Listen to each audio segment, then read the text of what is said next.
Welcome to Movie Monday, where every Monday I tell you a movie you need to watch and sometimes not. Today we're talking about The Materialist.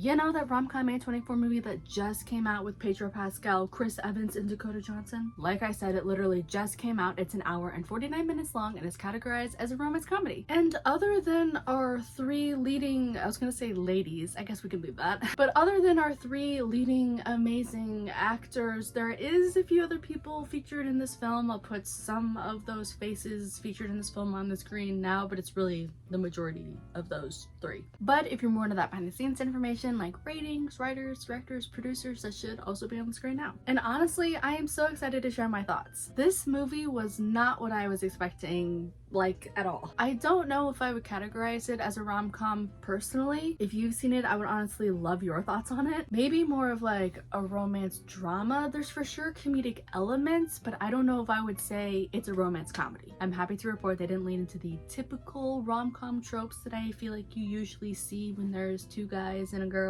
There's not a love triangle. There's not really any beef. And honestly, overall, it's a really refreshing take on a romance movie, in my opinion. But there's for sure things in it, without spoiling anything, there's for sure things in it that definitely take away or pull you out of the rom-com element. I don't know, and maybe it's just my personal categorization. Is that even a word? Maybe it's just how I personally categorize everything, or like a rom-com, I guess. Because I don't know about you, but when I think of rom-com, I think of movies like 51st Dates, Clueless, 13 Going on 30, stuff like that. There's almost like a fantastical element to it, some sort of like glitter or glam in some sort of way, and it usually has a really solid soundtrack. And let me just say, the soundtrack for this one definitely wasn't bad, but I definitely feel like it's missing some of that glitter or sparkle or whimsy that I feel like you typically get when you go into watching a rom-com, which is why I would personally categorize it as more of like a romance drama. Like, there's way more like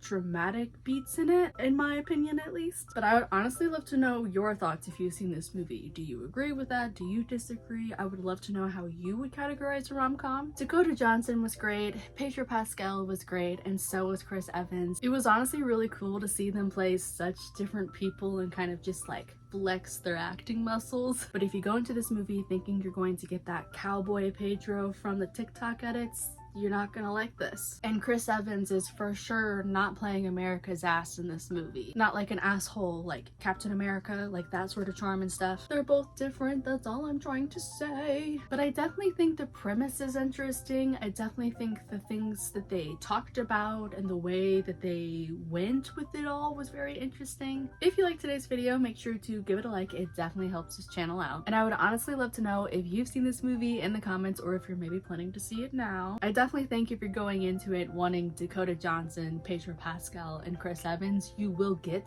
what you're wanting. It's just not a 2000s rom-com, and that's okay. Just don't go into it thinking you're gonna get that, because you're not, in my opinion. There is romance, there is vibes, there is some comedicness throughout it, but not enough in my opinion. Okay, I am done saying in my opinion. If you like this space, you like this kind of content, maybe consider subscribing. I do try and make a movie Monday every single Monday if I can, but I also make other content. Like, I'm about to open a Taylor Swift package that I just got in the mail. I also am really into vinyls and Legos and the Hunger Games. I almost said Harry Potter. Lots of things. I don't know, check out my channel and maybe you'll find some things that you like, or not, and that's okay too. All right, I'm going to stop talking now though. I will catch you guys in the next one, and I hope you guys all have a good day. Bye.